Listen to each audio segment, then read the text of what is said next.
Special Agent Hendricks and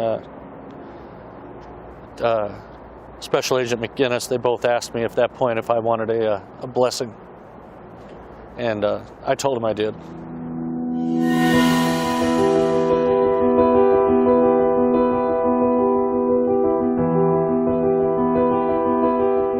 The suspect had used a large machete to murder the mom's boyfriend. I had relayed on the radio to our supervisor, Sergeant Stansberry, that we needed to conduct a pinch maneuver, which is basically a maneuver where we're going to block the vehicle in place. At that point, I maneuvered my vehicle in front of the suspect vehicle. My partners on the CAT team pulled up behind the vehicle. The suspect was out and running.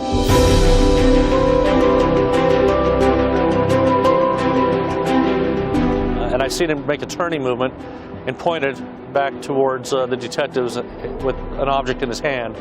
At that point, I felt that it was a gun. I knew it was a gun.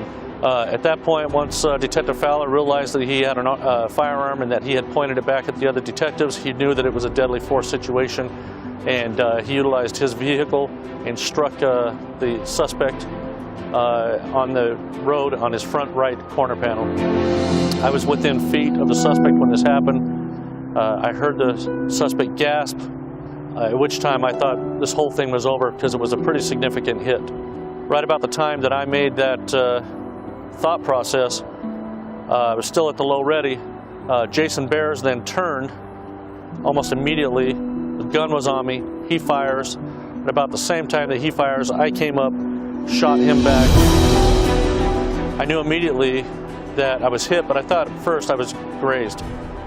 Jason Bears then brought the gun back up on me again, and I realized that I needed to start defending myself. I took a step back to shoot and realized at that point that I was shot severely, and I went to the ground. I fell.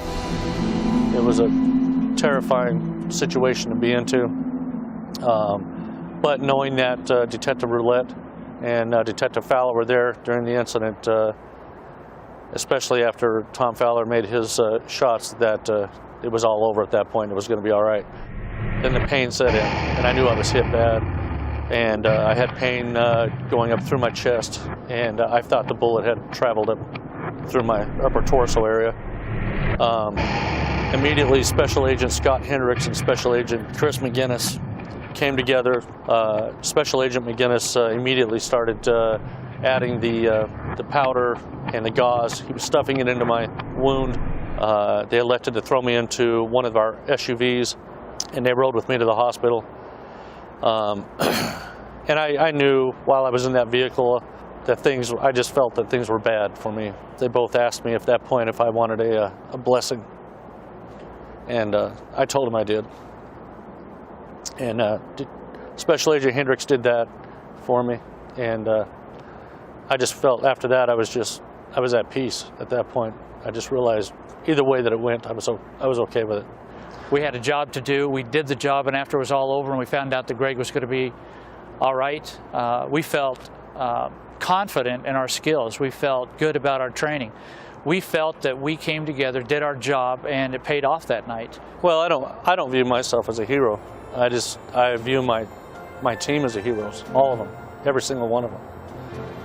They all came together. We always come together. We work a very, very dangerous unit.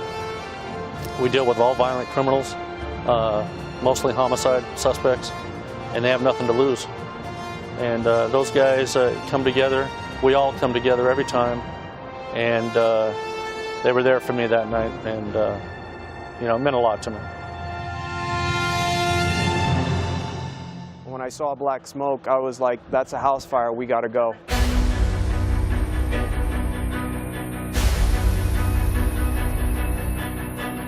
We stopped about maybe 50 yards away from it. As we approached the house, the flames were just so intense we could feel the heat.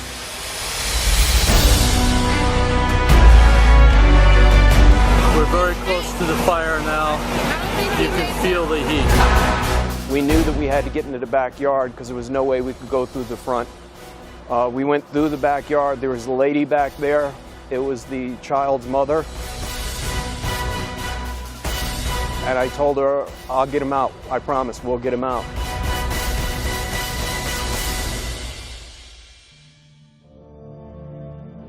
We climbed over the wall and we got to the back of the house. There was bars on the window. We tried to pull the bars off. That didn't work. We took our batons out. We struck the windows. The bars on the windows, that didn't work. We tried breaking the glass to let some of the smoke out. We found a door that was there. Officer Fellick kicked the door in, and it was to a storage room. We had no access into the house. We went back to the windows and kept trying to pull on the windows and trying to get the bars off the windows, and nothing happened. There was nothing we could do. We were hopeless against the bars. We couldn't get past the bars. Our plan was to save the kid. That was our basic plan. Our plan was getting out of the house any way that we could have and save that kid. We tried everything we could have, and there was nothing we could do. I was mentally prepared to go in that house. I didn't care what the cost was. The only thing that was in my concern was fulfilling my promise to that lady and saving her son.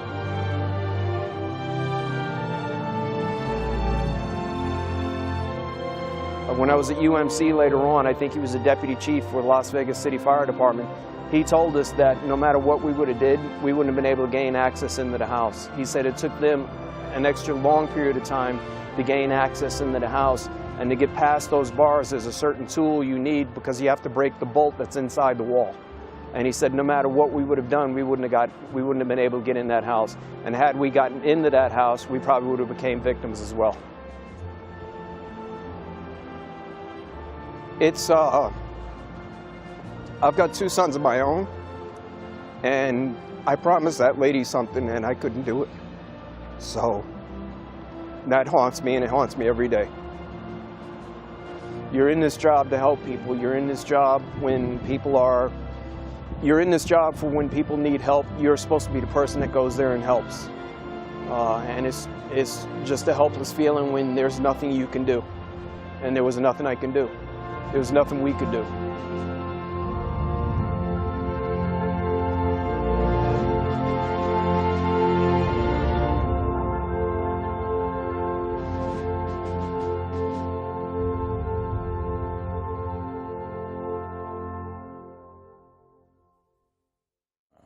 The individuals that we generally target, they're inherently dangerous.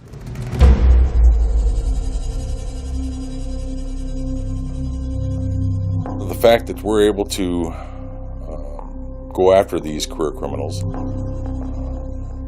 these are the individuals that are, destroying the community. He drew the firearm out of his pocket. He pointed it and aimed and started firing at Officer Parra and Villanueva. I remember the look in his eyes, the suspect's eyes. And the look that he gave me was that he was not going to comply. He wasn't going to do what we told him to do. He had this look of anger in his eyes. He not only put the lives of the officers in danger, but those citizens that were in the immediate area. He had the option to put down his weapon, to give up peacefully. He chose the other. Opportunity became available for me to have a clear line of fire. I began addressing Mr. Torres with my firearm. The DA says the actions of the officers were reasonable and legally justified. I don't think of myself as a hero. I think anybody else, given the same set of facts and circumstances, would have done the same thing. Detective Thomas is a hero in my eyes. For what he did that day, I mean, he did what was necessary, not only to stop a threat, but for all of us to go home.